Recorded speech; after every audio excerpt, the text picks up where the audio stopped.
अजितदादांच्या आकस्मिक निधनानंतर महाराष्ट्राच्या राजकारणात मोठ्या घडामोडींना वेग आला. एक, दोन्ही राष्ट्रवादी एकत्र येणार का?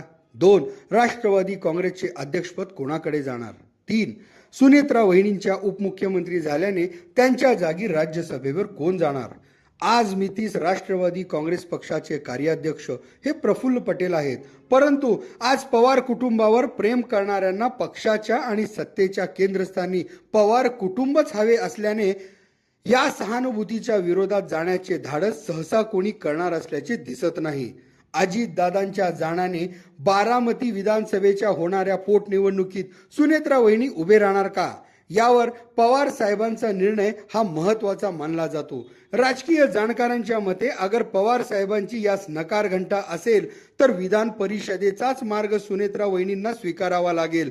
त्यामुळे राष्ट्रवादी पक्ष आणि घड्याळाचे चिन्ह अधिकृतरित्या जरी या पक्षाकडे असल्या तरी या घड्याळाचे काटे फिरविण्याची क्षमता ही शरद पवार साहेबांकडे आहे.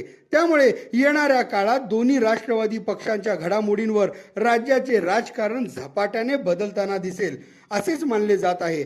त्यामुळे अधिकृत राष्ट्रवादी जरी महायुतीत असली तरी घड्याळाचे काटे मात्र तुतारीच फिरवणार का, हेही पाहणे गरजेचे ठरेल.